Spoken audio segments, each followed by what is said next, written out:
Good evening, hello and welcome. You're with the news today. News without the noise. Tonight on the show this Wednesday night, it's the Modi government versus the Gandhis once again. Congress says it's under siege. Is it engaging in fear mongering, or is there an attempt now to go straight to the Gandhis on the ED probe? Our newsmaker tonight also will be the opposition vice president candidate Margaret Alva in a week, where the country will choose its vice president. Why is she contesting what appears an unwinnable battle? But first, as always, the 9 headlines at 9 tonight.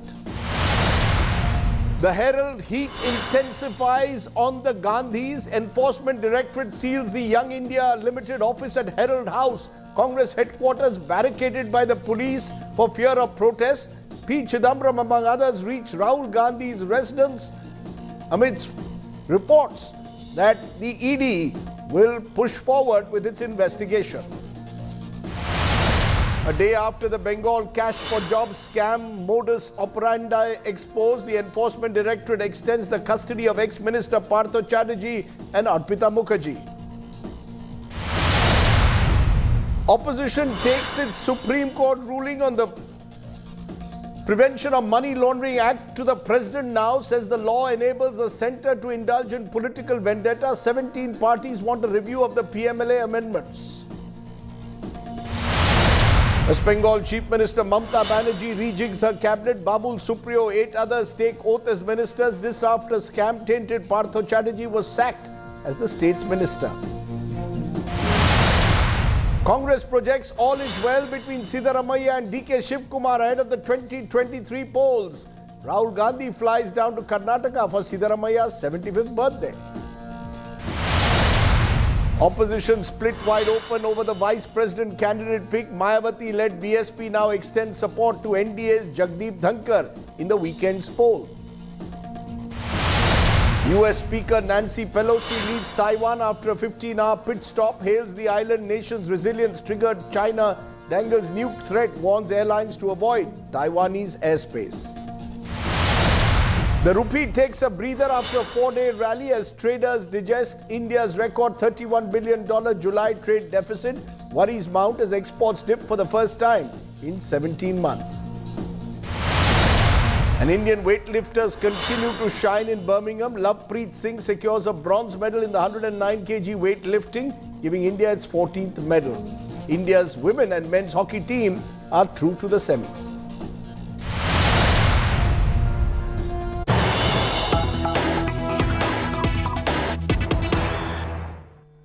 But to the big breaking news that's been coming in this evening, the Enforcement Directorate earlier this evening sealed the Young Indian office at the Herald House. The Young Indian company is the one which has Sonia Gandhi, Rahul Gandhi among others as its trustees and controls the National Herald newspaper. Police presence has been stepped up now outside Rahul Gandhi's residence. This after there were reports that there could be protests that could be staged there, or the Enforcement Directorate could even reach Rahul Gandhi's residence for a search. P. Chidambaram, former Home and Finance Minister, has reached Rahul Gandhi's home a short while ago.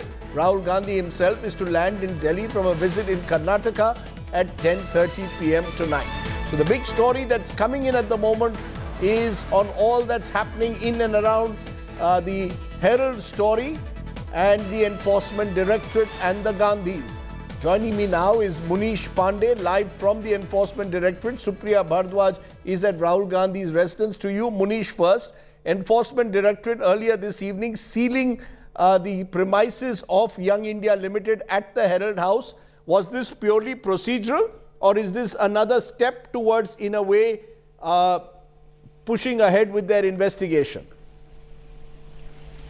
Yeah, well, Rajdeep, I'm standing outside the ED headquarters, and just a while back, I met some of the senior officials to get a clarity on what exactly happened. Now, what I have been told by the officials in the Enforcement Directorate is that when they went to the National Herald office with a search warrant to search the premises of National Herald along with Young Indian Private Limited.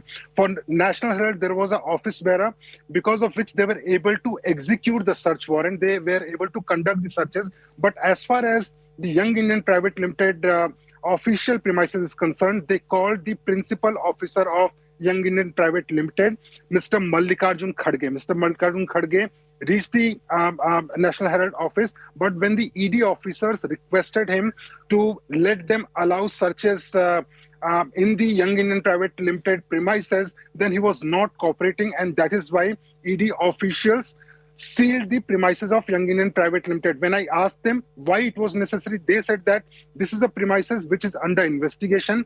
There is a high possibility that if the office is not sealed, the evidence which may be, there is a possible evidence which may be lying in the official premises of Young Indian Private Limited, there is a chance of tampering of those evidence, and that is why they have temporary, I will repeat, because what the ED officials are saying that whenever any authorized person from Young Indian Private Limited will approach the ED that now they can conclude the searches in Young Indian Private Limited, then the office of YIL will be desealed. So you're saying it is only a temporary sealing.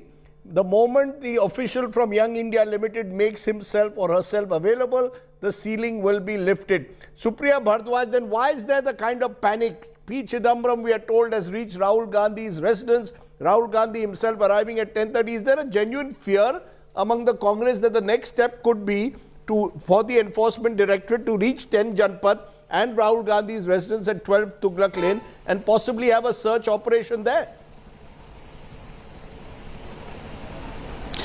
Well, Rajdeep, an uneasy calm prevails at Congress headquarters, 24 Akbar Road, at the residence of the Congress President, Mrs. Sonia Gandhi, at 10 Janpat, and where we are at the moment, 12 Tughlaq Lane, which this is the official residence of Mr. Rahul Gandhi.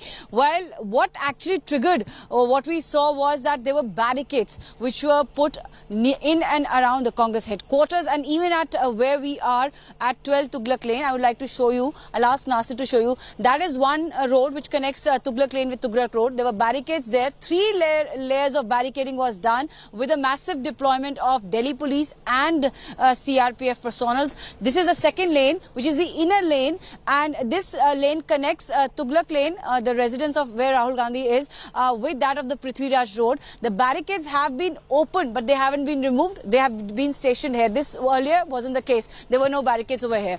And now the third lane is this one, which I would like to show you. There are barricades at the end of this road, in this Tughlaq Lane. Now those barricades have been opened, but when we came here, this entire area was totally barricaded. It was completely cordoned off. We were not allowed, even the media people were not allowed to enter the area. Now the Congress party has upped the ante. They are saying that they will not take this lying low. The issue is, as far as the Congress party's top leadership is concerned, the way the barricading was barricaded. No, but what are they worried about? Supriya, what are they're actually worried about? No, are they worried about the ED landing up at Rahul Gandhi's residence? What are they worried about very quickly?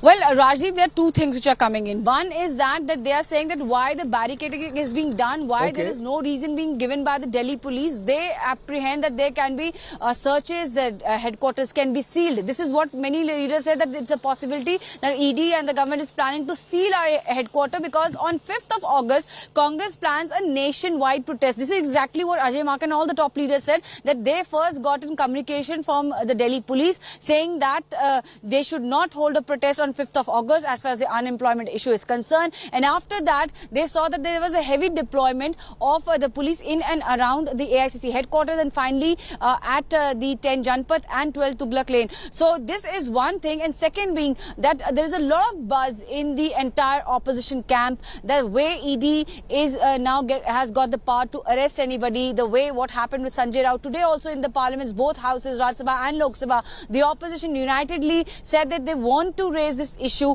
as far as the alleged misuse of the investigating agencies, in particularly ED, is concerned. Now tomorrow also, this is a breaking news which is coming in, Congress has called a meeting of all its MPs, both from Rajya Sabha and Lok Sabha, at its official at its office in Parliament House at 10 a.m. tomorrow morning. What we are hearing is that the party is going to raise this matter in both the houses of the Parliament, Lok Sabha as well as Rajya Sabha, and they're even reaching out to the other opposition parties. You're saying they will effectively raise the issue of the party office being barricaded. Okay, we'll wait and see what happens tomorrow in Parliament. Let's tell you the background of this story. Remember, the Enforcement Directorate has been gunning in a way for the Gandhi family over the National Herald issue. The National Herald is a newspaper set up by Jawaharlal Nehru in the 1930s, but When a few years ago the ownership or the pattern of ownership changed, the Enforcement Directorate claims it's looking at possible money laundering. The Congress has called this entire issue little more than vendetta politics. Take a look at what happened today. The Enforcement Directorate has turned up the heat on the Gandhis a few notches. Days after marathon questioning of Congress President Sonia Gandhi and MP Rahul Gandhi, the ED on Wednesday sealed the office of Young Indian Ltd.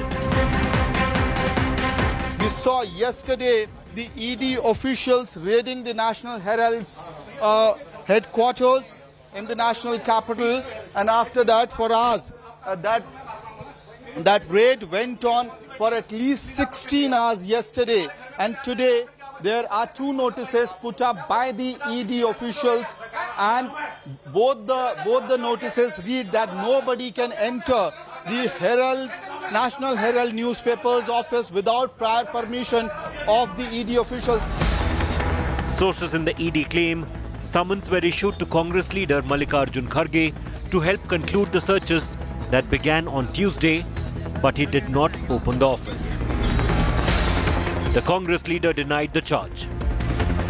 जब search officer आप in charge थे तो आपने Herald के office को search करने से मना किया, ईडी के ऐसा ईडी कह रही है। ऐसा कुछ नहीं। Even as the ED sealed the office situated inside the Herald House, police barricaded the Congress headquarters. Large police teams were also deployed at the official residences of Sonia and Rahul. This is the residence of Rahul Gandhi, and just ahead, at the end of the lane also there's a massive barricading which has happened here. This is Rahul Gandhi's official residence. So here also the paramilitary force which is present here is not letting anyone go from this very point. Senior leaders of the Congress went into a huddle. The party hit out at the Narendra Modi government, declaring war against the BJP. As we have said earlier and repeated endlessly, our voices will not be silenced by these cheap tactics. On the contrary, you are underlining your acts and omissions by these diversionary tactics for the whole world to see, but we will never relent. The BJP was quick to hit back. It accused the Congress of trying to block investigation. Is the ED resorting to tactics of intimidation, or is the Congress nervous about the probe? Trouble for the Gandhis only seem to be mounting. Bureau Report, India Today. So is the Congress claim of ED intimidation justified? Is the Congress engaging in fear-mongering? Is it just nervous about what's happening? Is this the first sign of an all-out war between the Modi government and the Gandhi? Joining me now on our face-off, Aparajita Sarangi of the BJP. It's a Member of Parliament, Supriya Srinath, Congress spokesperson. Supriya Srinath, to you first, because very clearly the Congress claims that the barricades are a sign that the government is gunning in a way for the Congress party. The Enforcement Directorate says this sealing was routine, only procedural. Are you all nervous that tomorrow the ED could come and raid or search the houses of Sonia and Rahul Gandhi? Is that what you're nervous about? There is absolutely nothing that makes the Congress party, our leadership and all of us nervous. Absolutely nothing. The Modi government, its new election department, the Enforcement Directorate, the erstwhile Enforcement Directorate, which is now the BJP's extended election department, is capable of very many things. The topmost being absolutely sunken vendetta politics. पर मैं आपसे एक बात कहना चाहती हूँ राजदीप जी, आप 25-30 साल से जर्नलिस्ट हैं. आपने कभी सोचा था कि एक राजनीतिक दल का, देश के प्रमुख विपक्ष का, the main opposition headquarters of this country were converted, they were out of limits for all of us to approach there. The residences of Mrs. Gandhi and Rahul Gandhi had police bandobast as if they were residents. They were saying this was a precautionary measure. What is happening in this country? They were saying this was a precautionary measure because they feared there could be protests. They could be protests over the sealing of the National Herald office. So that's precisely my question. What were they what are they being so wary of? The reality is that we have given a clarion call for a nationwide protest on the 5th of August, and nothing in this government and no power of Mr. Modi can stop us from protesting and raising the issues of the people. We will do that no matter what you do to us thereafter. But the reality is that the Modi government is working with a vendetta. The same case by the same agency under the same government was closed in 2016. You reopen the case. This is a recorded transaction, and I heard your report, and I heard somebody made a very loose remark about ownership. I want to say this because I understand deals, I understand the financial world. I have only one thing to say in the next 10 seconds, Rajdeep. This is a recorded transaction. The ROC, the income tax, all authorities concerned have all the documents, all the details. You have questioned Rahul Gandhi for 50 hours, Mrs. Gandhi for 3 days. Either the ED is absolutely incompetent, or the ED is totally compromised in playing as a frontal of the BJP. Because there are many directions I want to point the ED towards to unearth some things. They should get Nirav Modi back, they should get Malia back, they should get Mehul Choksi back. But, let me finish, Rajdeep, just 1 second. They should go and find out how has Gujarat become the gateway to drugs in India. मुद्रा port पे लगातार drugs कहां से आ रही हैं? दाल के scam को probe करिए, जीएसपीसी के स्कैम को प्रोब करिए, कोल्स के स्कैम को प्रोब करिए, जय शाह को प्रोब करिए। 15,000% उनकी इनकम कहां से बढ़ जाती है, वो आप नहीं करिएगा। You only want to probe the principal opposition and other vocal members of the opposition. That's the only truth. You made the point, you made it strongly, Aparajita Sarangi. The BJP, according to the Congress, has converted the ED into the election department. This is part of vendetta with the Gandhis today at the top of your list of those who need to be fixed.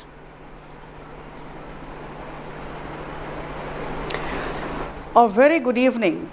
I couldn't have expected any better response from Shrupriya Sinerji. I have been listening to many Congress spokespersons, and they are all talking on the same line. I think they have been briefed by their party to speak in this vein. The fact remains that Congress is jittery, Congress is nervous today. There is something that they want to hide. There are skeletons in the cupboard, and they are full of fear and they are apprehensive. They have gone to the Patiala court, they have gone to the High Court and the Supreme Court. And everywhere their advocates have presented what all these spokespersons have been telling here and there in the press conferences or on the TV channels. But ultimately everything has been turned down. Today is not the day for, discussing what went wrong. But I'm sure there is something which went wrong.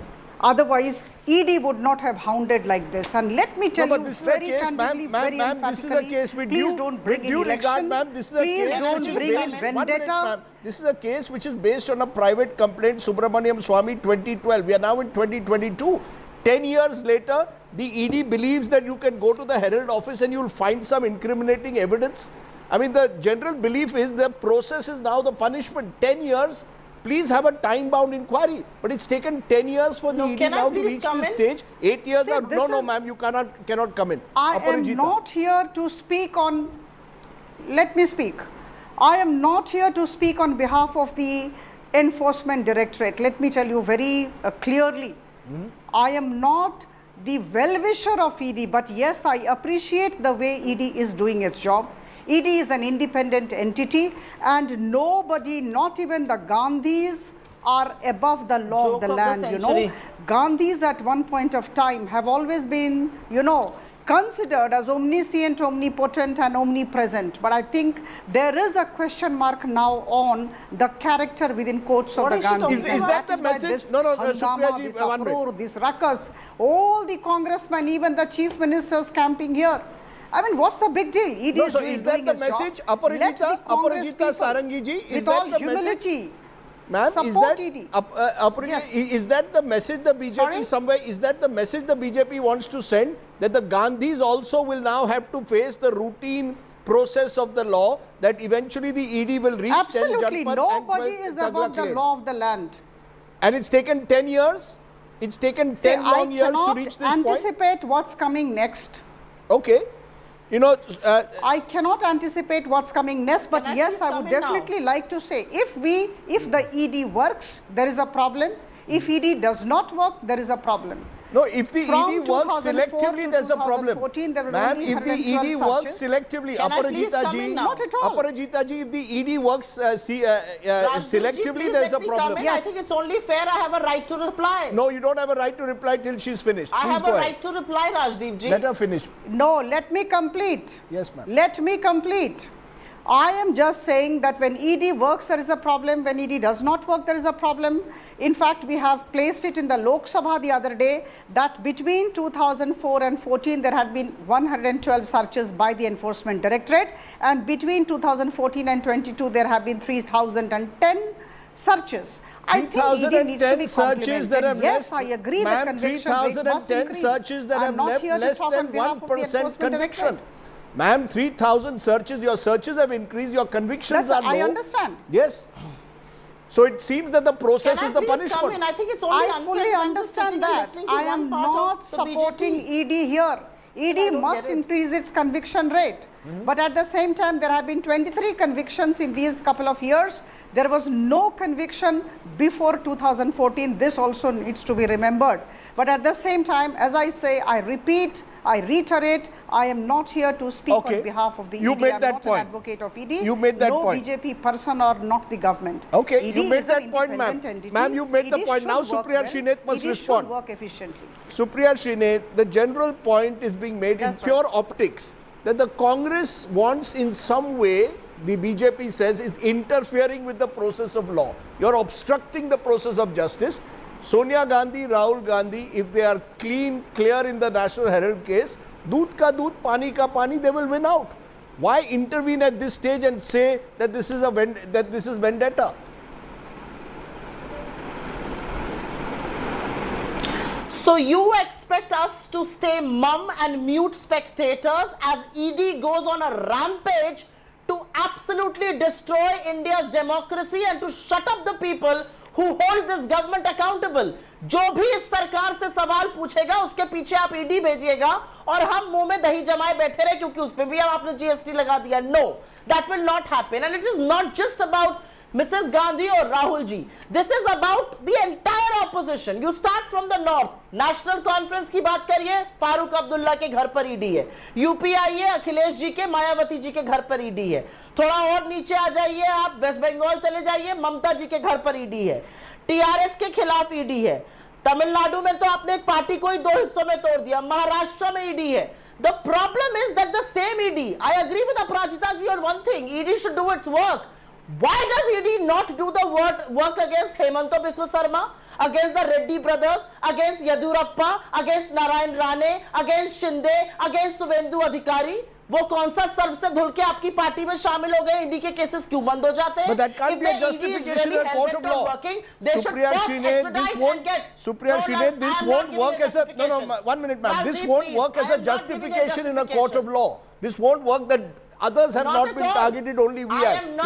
If you have something to hide, anyone can be... Yes. I am not giving a justification. All I am pointing out is the selective working of the Enforcement Directorate. What is a bigger crime in this country? Swindling money and then flying overseas right under the nose of this government. Mehul Choksi को 45 करोड़ रुपए का plane लेकर भेजा था, वापस क्यों नहीं ला पाए? नीरव मोदी कहाँ है? कहाँ है विजय माल्या? कहाँ है मिस्टर मेहता? सब लोग भाग जाते हैं, ईडी चुपचाप बैठी रहती है. And you are absolutely right. The ED, which has so far registered 5,422 cases, has registered 65% of these cases under the Modi government. ये political vendetta नहीं है. 2012 की private complaint है, 10 साल बाद आपको याद आ रहा है. The reality is that the National Herald newspaper, which gave a voice to Indians during the freedom struggle, at a time when they were of course in cahoots with the British who were ruling us, the Bharatiya Janata Party is doing exactly what the British did during the freedom struggle.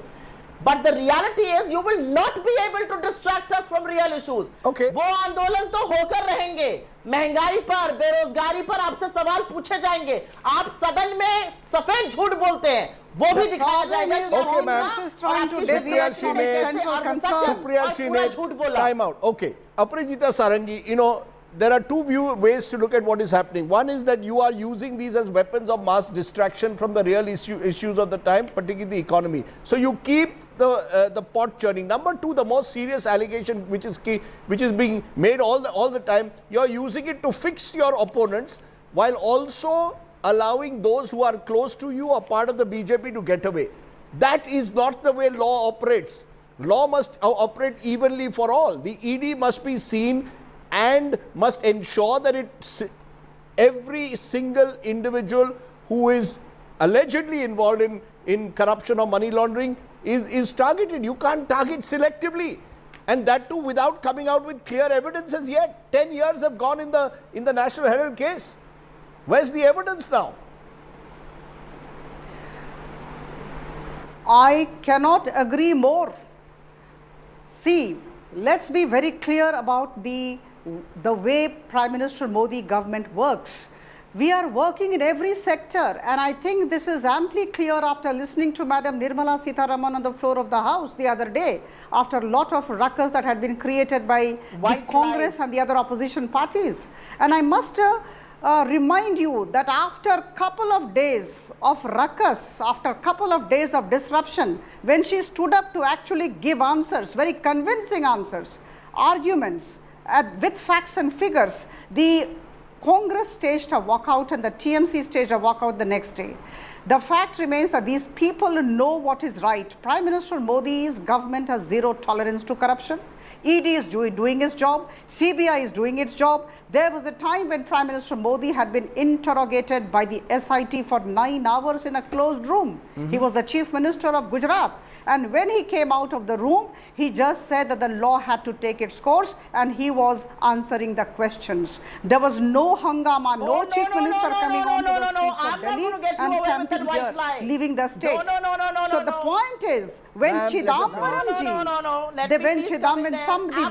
goes to Chidambaramji, there's nothing happening. But when the Gandhis are hit, then there is a problem with the Congress party. I mean, when will this slavery end? I fail to understand. Okay, therefore the final word. Okay, the final word. Let the ED do its job. Okay, the final word. Let the ED do its job. They come to the Gandhi family door, and you suddenly say, Supriya Shine, this is vendetta politics. They've reached the doors, as you said, of several other politicians. We haven't seen these sort of protests or agitations taking place when they reach some other politician's door. Just let the law take its course. Are you willing to accept that? No. I want to first jog public memory. यही भाजपा आकर झूठ बोलकर चली जाती है. याद दिलाना जरूरी है. उस एसआईटी के समन के खिलाफ मोदी जी पहले हाई कोर्ट गए थे, वहां से खारिज हुआ, फिर सुप्रीम कोर्ट गए थे, वहां से खारिज हुआ. Not a single agency of the government interrogated him. It was a court appointed SIT. He painted the walls of Gujarat against the governor. Here the also you have gone to all the courts, and you know what has happened in this particular case, National Herald case. You have gone everywhere. No. Now when ED is actually interrogating, inquiring, making investigations, what's the problem? The fact is, please allow law to I have to leave it there. I have to leave it there because this will now degenerate even further. The fact is, as we've been saying constantly, the ED must do its job, but it must do its job fairly, evenly, and not selectively. Because if it does it evenly, we will respect what the ED does, or that's how the nation's laws should work, but not if the ED is going to be used as an instrument to target only specific individuals from the opposition. Now, speaking of the opposition unity that is spoken about is now split wide open once again ahead this time of the vice presidential polls that take place this weekend. Today, the Bahujan Samaj Party of Mayawati has also decided to lend their support to the NDA candidate Jagdeep Dhankar. Earlier, the Trinamool Congress decided to abstain from voting for the opposition candidate Margaret Alva. In a moment, I'll speak to Mrs. Alva, but for now, take a look at where the numbers game stand in the vice presidential election.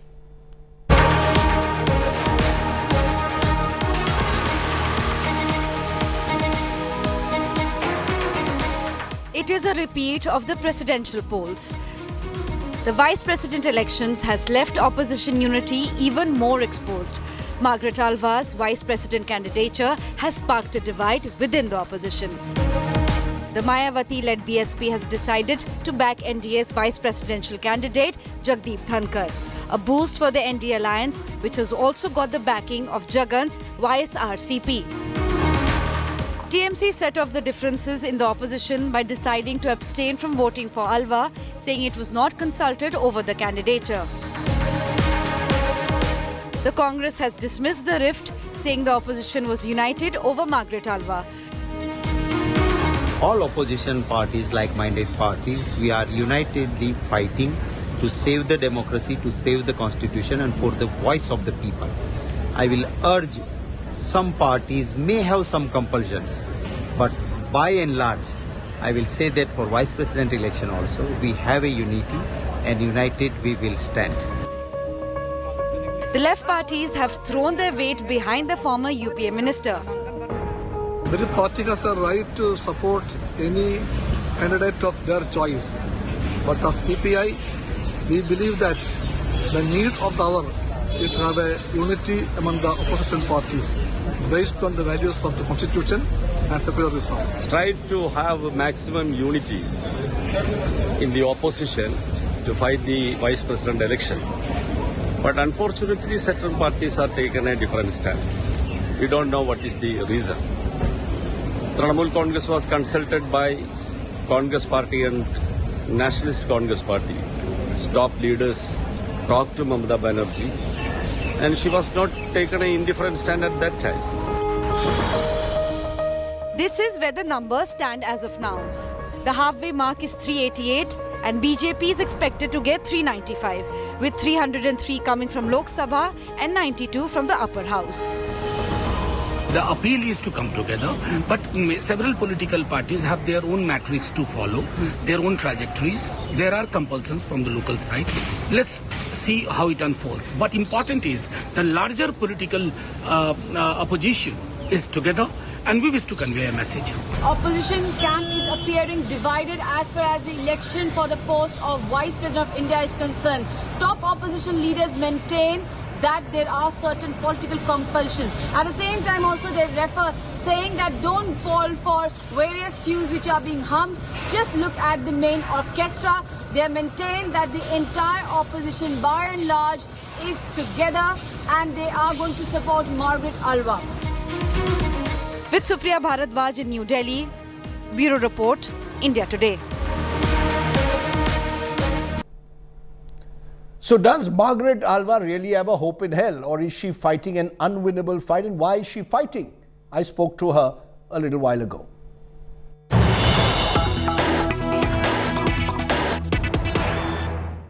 Hello and welcome to this India Today special. This week, the vice presidential elections will be fought between Jagdeep Dhankar, the former West Bengal governor and the NDA candidate, and Margaret Alva, veteran Congress politician and parliamentarian. And joining me now is Margaret Alva herself. Appreciate your joining me, Mrs. Alva.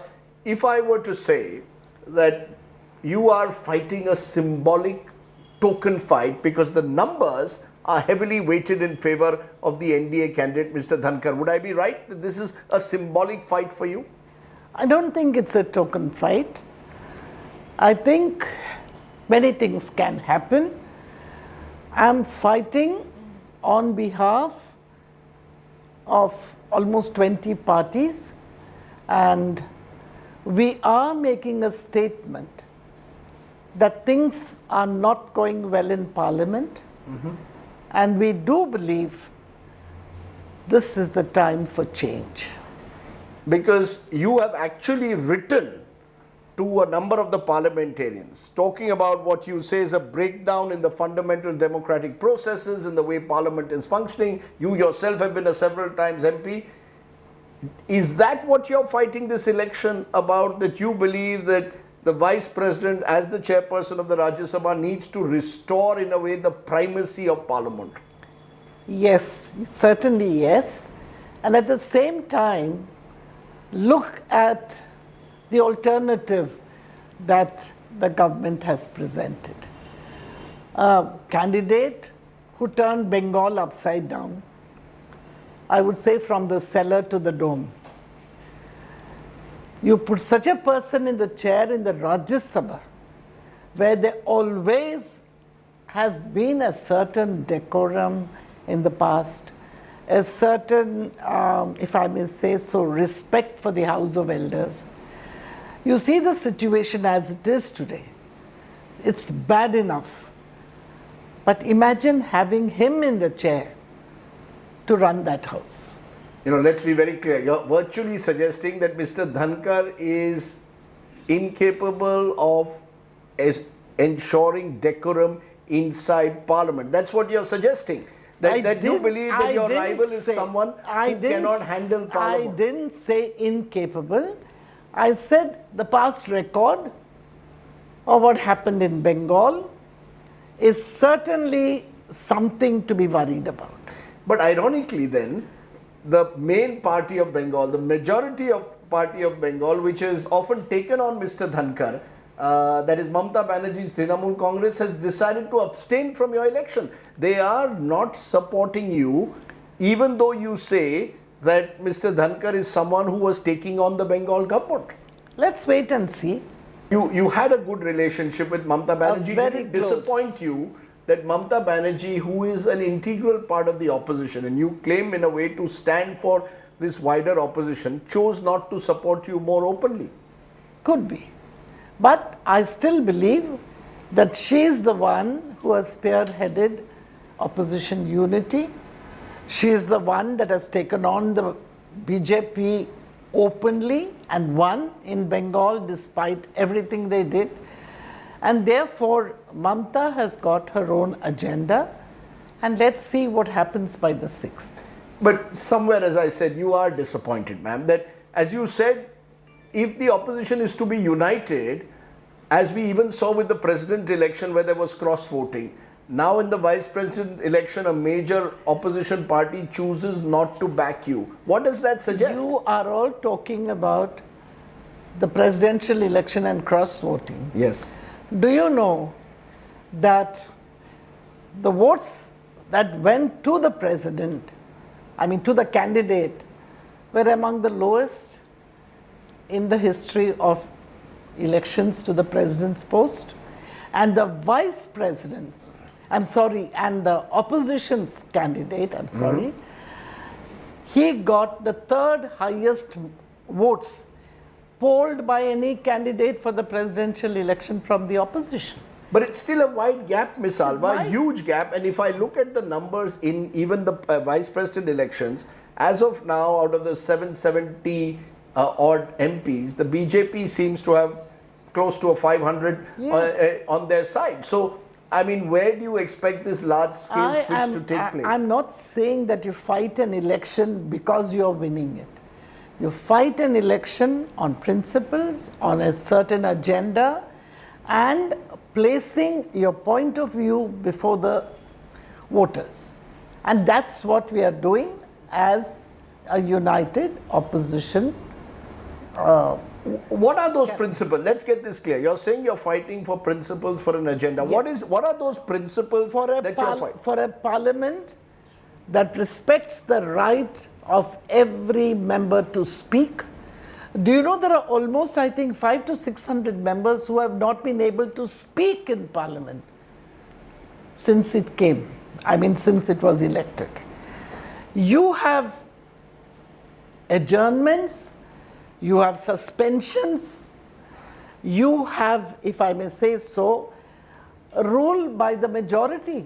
And parliament is supposed to be a forum where people from different parts of the country, elected by the people, representatives, come to focus on the issues of the people, to speak about their electorate, to speak about their constituencies, their states, and their concerns. Have you seen it happening? The chairman is the person who has the primary responsibility to bring government and opposition together, to work out an acceptable agenda to both sides.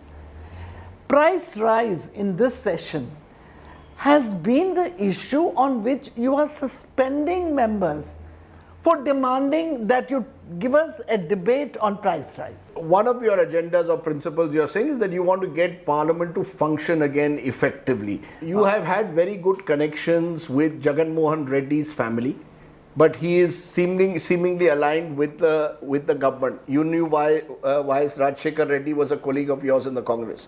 You had very good relations with Mamata Banerjee. You all have worked together in the Congress. You have, I'm told, a decent equation with Naveen Patnaik. You've known his family also for years. Your family's been in politics for decades. And yet all of these individuals I mentioned are either abstaining or likely to vote with the government. What does that say somewhere? I don't know what you say. I mean, why are you asking me? You should ask them.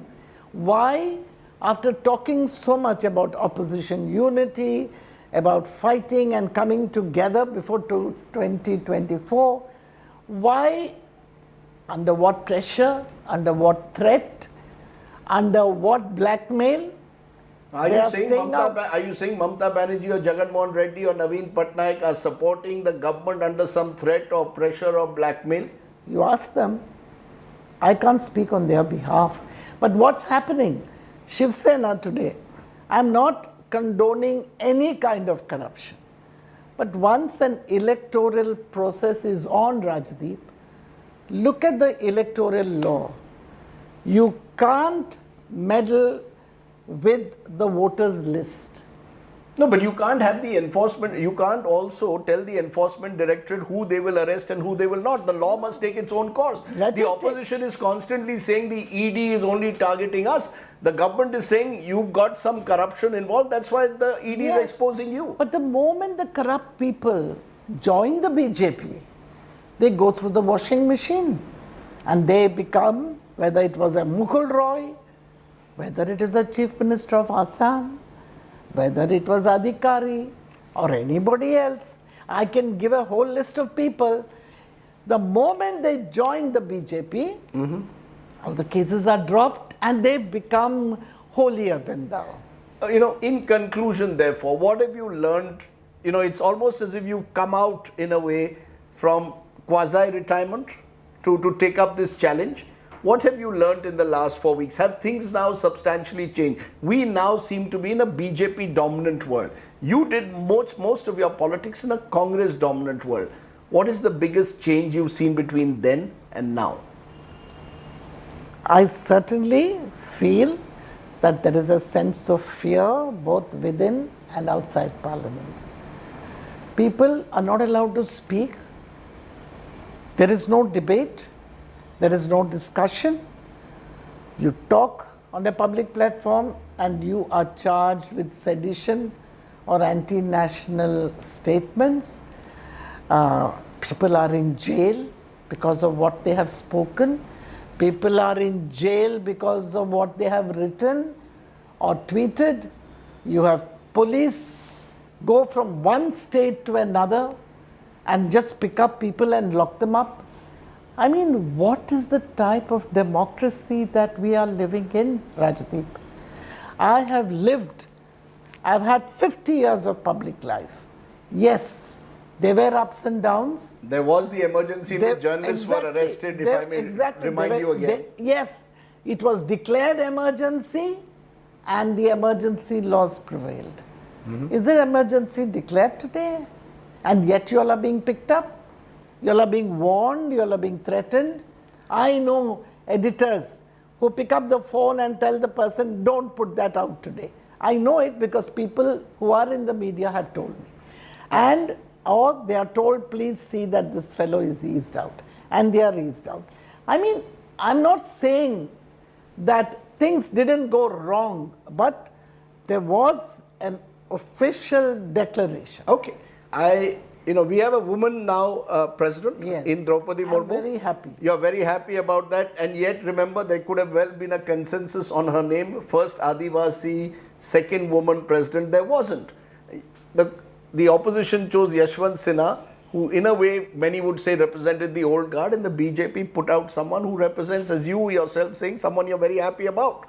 So, is the BJP therefore a party which is seeing the future and the opposition is looking at the past? that Margaret Alva, Yashwant Sinha represent the past, Draupadi Murmu and to some extent Jagdeep Dhankar the future. Dhankar represents the future. God save India. On that note, Margaret Alva, as always outspoken as ever, some things certainly haven't changed over the years. Good to talk to you.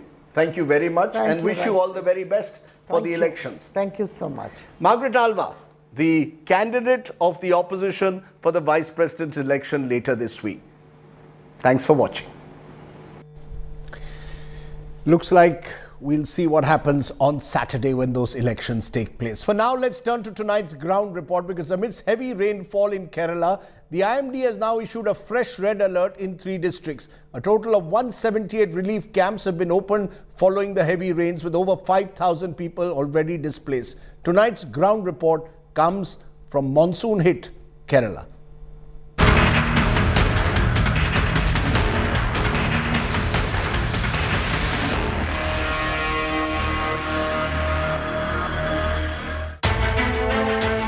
Homes inundated. Streets waterlogged. Half of Kerala's districts are hit by heavy rains. This is Chengalam in Kottayam, one of the worst hit districts. Houses in the area are submerged in knee-deep water. Life is at a standstill, with residents unable to move to other places. Water has entered the house of Radha and Rajendran. The family is using cement blocks to walk around the house. ഒരു 10 വർഷമായി വന്നപ്പോഴത്തേക്ക് ആദ്യം വെള്ളം ഇല്ലായിരുന്നു. അത് കഴിഞ്ഞപ്പോൾ ഓരോ വർഷം വരുമ്പോഴത്തേക്ക് ഇങ്ങനെ വെള്ളം കൂടി വരും. കാരണം എന്താണെന്ന് ചോദിച്ചാൽ അവരത്ര ഇങ്ങനെ വീട് പണിയുന്നവര് മണ്ണിറക്കിയിട്ട് വീട് പൊക്കി പണിയുമ്പോൾ താന്ന പ്രദേശത്തേക്ക് ഇങ്ങനെ വെള്ളം വരും. Rashmi lives in the neighborhood. The class 12 student has got used to living in a house filled with water. Her daily chores, from cleaning to cooking, are done moving in this water. ഇവിടെ വന്നു കഴിയുമ്പോഴത്തേക്കിനും ഞങ്ങൾക്ക് വീടിന് വെളിയിലേക്ക് അങ്ങനെ ഇറങ്ങാനായിട്ടൊന്നും പറ്റത്തില്ല. പിന്നെ വീടിനകത്ത് മുഴുവൻ വെള്ളം കയറി. അതിൻ്റെ ഇടയ്ക്ക് വീടിനകത്ത് വെള്ളം കയറി കഴിഞ്ഞാൽ പിന്നെ വെള്ളത്തിൽ ഇറങ്ങിക്കഴിയുമ്പോഴത്തേക്കിനും ഭയങ്കരമായിട്ട് ബുദ്ധിമുട്ടൊക്കെ ഉണ്ട്. അവിടെയൊക്കെ പോകുമ്പോഴത്തേക്കിനും വീട്ടിലത്തെ കാര്യങ്ങളൊക്കെ കുഴപ്പമായി പോകും. പിന്നെ വീടിനകത്തിപ്പോൾ വെള്ളം കയറി ആൾക്കാരില്ലെങ്കിൽ മുഴുവനും ഈ പാമ്പ് അങ്ങനെയൊക്കെയുള്ള സാധനങ്ങളൊക്കെ കയറി വരും.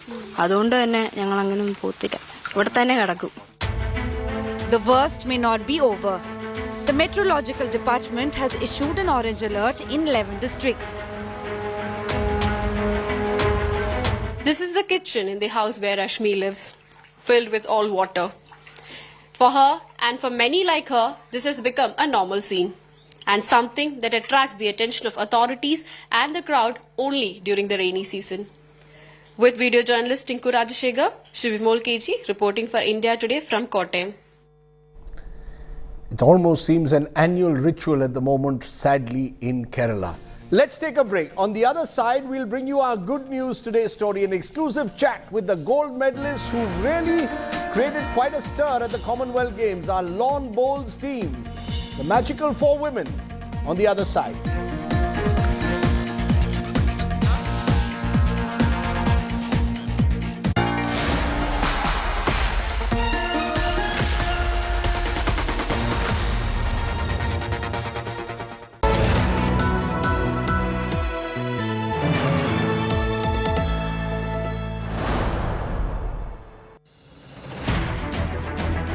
I don't read the news. I read between the lines to tell you the true version of events, the true story of our times. To document grief, the toughest assignment for any journalist to be. From those who matter. Women politicians going to stick up for each other. Of those who should matter.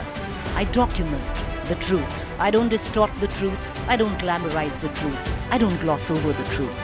The ghosts of India's contentious medieval history have come knocking again.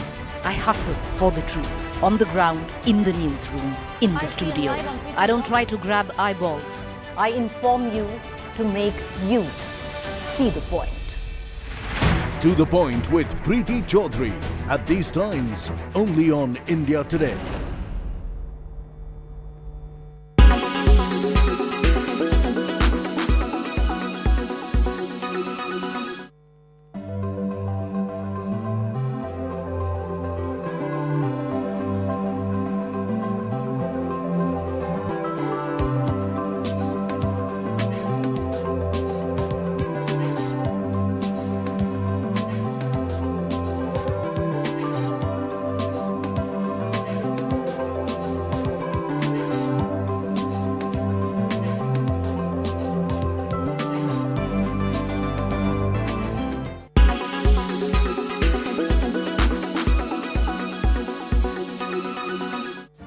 Make your media plan smarter with India Today Live TV on your connected devices. Amplify your brand with 100 million smart internet viewers. To advertise, mail us at sales@aajtak.com.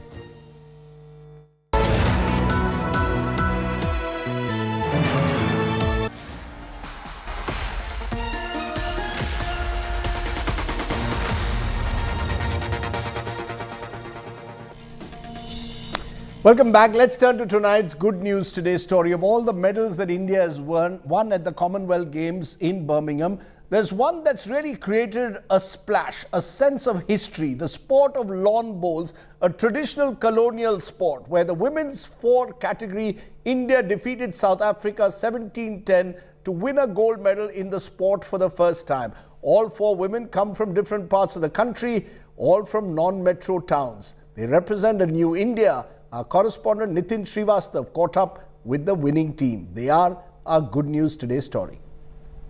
Pinky, Lovely, Rupa, Nayan Moni, ये वो नाम है जिन्होंने भारतीय खेलों में रच दिया है इतिहास। ये लड़कियां हैं जिन्होंने कॉमनवेल्थ गेम्स में देश को दिलाया है पहला गोल्ड मेडल। क्या था कल रात से लेकर और अभी तक? लाइफ बदल गई? हाँ, बिल्कुल लाइफ बदल गई। वो जो हमने सोचा था कि करना है, एक टीम वर्क के द्वारा अच्छा करना है, भारत को स्वर्ण दिलाना है, वो हमने आज किया। हमारी मेहनत, कई महीनों की मेहनत आज हम लोगों को रंग लाई। 2010 से शुरुआत हुई थी, लेकिन 2022 आ गया जब आपको गोल्ड मेडल मिला। इस बीच बहुत ज़्यादा स्ट्रगल था। कैसे इस पूरी टीम ने अपने आप को मैनेज किया? हम लोग अपना स्टेट में प्रैक्टिस करते रहा और ऊपर से हम लोग एशिया पैसिफिक और एशियन चैम्पियनशिप भी खेला 20 में, 2010 से 20 में। तो हम लोगों का सबका मेडल भी है। तो उस हिसाब से हम लोगों को एक ही मन में था कि एशिया पैसिफिक में, एशियन चैम्पियनशिप में मेडल लेने से नहीं होगा, हम लोगों को कॉमनवेल्थ में करके दिखाना है। तो उस जुनून से हम लोग इस बार कैंप में आया और कॉमनवेल्थ में उतरा, तो इसीलिए हम लोग सफल हो पाया। कोच नहीं था, सपोर्ट सिस्टम नहीं था, लेकिन आप लोगों ने अपनी दृढ़ इच्छा शक्ति से ये मेडल हासिल कर लिया। कैसा रहा ये सफर? बहुत ही अच्छा रहा। कठिन तो था, लेकिन अब बहुत अच्छा लग रहा है। बिना मेहनत के तो कोई भी चीज़ नहीं मिलता है ना। आज मेहनत किए तो रंग लाया, तो आज ज़्यादा खुशी हो रहा है। बिल्कुल खुशी होगी भी, क्योंकि गोल्ड मेडल मिला है। अगर बात की जाए कि कॉमनवेल्थ गेम्स को छोड़ देते हैं, इससे पहले बहुत सारे ऐसे टूर्नामेंट्स थे जहां पर आपकी फेडरेशन ने और आप लोगों ने खुद मिलकर फंडिंग की टूर्नामेंट में हिस्सा लेने के लिए। वो दिन और आज का दिन, आपको लगता है सब कुछ बदल चुका है आपके लॉन बॉल्स? ऑफ कोर्स इसके लिए नीड थी हमें एक मेडल की, वो आज हम लेके आए, और जो लेके आए वो सीधा कॉमनवेल्थ है। जबकि एशियन वगैरह में भी हमारे मेडल है, एशिया पैसिफिक में मेडल है, लेकिन इसकी तो बात ही कुछ और है। जो एक कलर है और जो वेटेज है इस गेम की और इस कॉमनवेल्थ में, वो एब्सोल्युटली मतलब अनरिमार्केबल। स्पीचलेस हूँ मैं इस समय कि मैं बोलूँ तो क्या बोलूँ। लेकिन मैं आपको एक कहना चाहूँगी, एक मैसेज इंडिया को, क्योंकि प्रे के लिए, मेरी फैमिली के लिए, my love, my family, my Sai Baba and my supporters, my school children, all of you, my department, and love you all and thank you so much, and media also. Thank you. तो देखा आपने, ये जो खिलाड़ी है बहुत ही एक्साइटेड है, क्योंकि पहली बार कॉमनवेल्थ गेम्स में गोल्ड मेडल मिला है। ये कलर, इस कलर की बात ही कुछ और है। बर्मिंघम से नितिन श्रीवास्तव, आज तक। The Golden Girls of Birmingham, and let's hope that we'll get many more golds there. Our image of the day also comes from Birmingham, where remember many of our athletes have done well, and weightlifting is the one area where we've really scored big. The latest to win a medal, Lovepreet Singh, won a bronze in the men's 109 kg weightlifting event. We still have a long way to go to take on the rest of the world in the Olympics, but at the Commonwealth Games, India's star is slowly shining. Thanks for watching. You stay well, stay safe. Good night. Shubhratri, Jai Hind, Namaskar.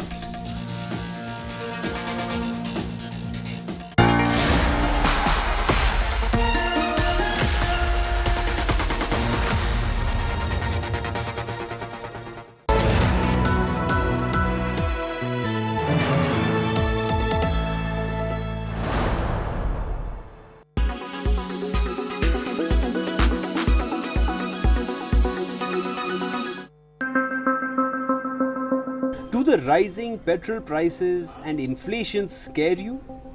How much do you earn in a month? Well, the World Inequality Report will knock your socks out. And why? Because it says India stands out as a poor and unequal country with an affluent elite population. 15% of Indians earn less than rupees 5,000 every month, while 22% of the national income goes to the 1% rich community. The report flags a drop in global income during 2020, with about half the dip in rich countries and half in low-income and emerging countries. Are we living in the prime of inequality? In 2019 and 20, among different employment categories, the highest percentage was of self-employed workers, which was 45.78%, followed by regular salaried workers 33.5% and casual workers 20.71%. Self-employed workers also belong to the lowest income categories. The report pegged the country's unemployment rate at 4.8% for 2019 and 20, and the worker population ratio at 46.8%. Let's not forget that this was the same time when the pandemic had hit the world. Clearly, the daily wage earners had no source of income during the lockdown period. Now, to address the wealthy population. In India, the wealthiest households are in urban areas, with as much as 74% of the urban population in the two highest wealth quintiles, as opposed to more than half of the rural population, which is 54%, which falls in the two lowest wealth quintiles. Chandigarh has the largest population of wealthy people. 79% of the population in Chandigarh falls in the highest wealth quintiles, followed by Delhi 68%, and then Punjab 61%.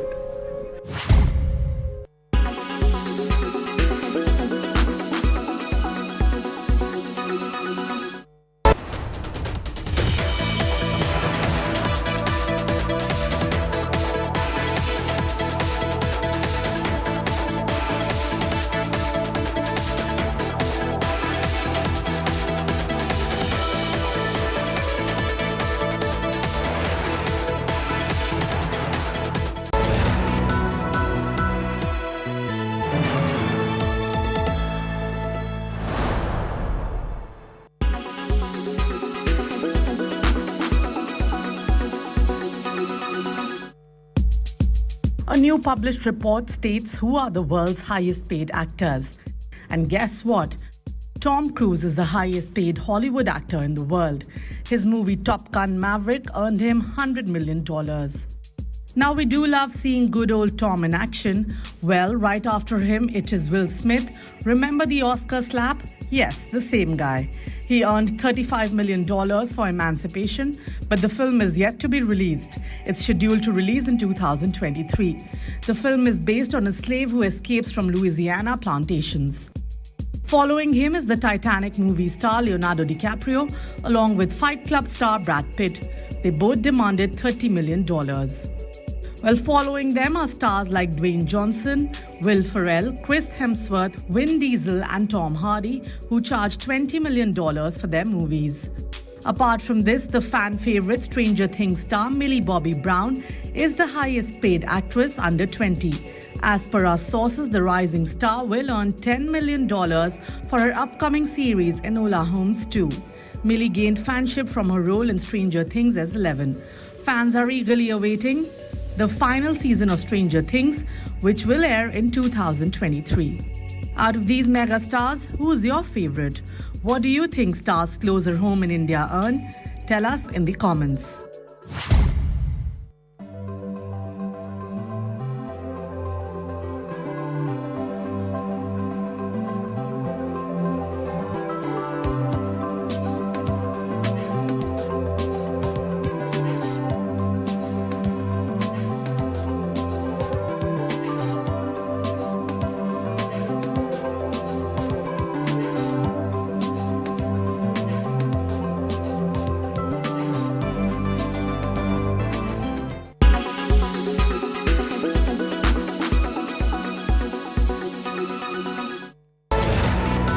Presented by Green Lamb Laminates, Har Gustakhi Saaf.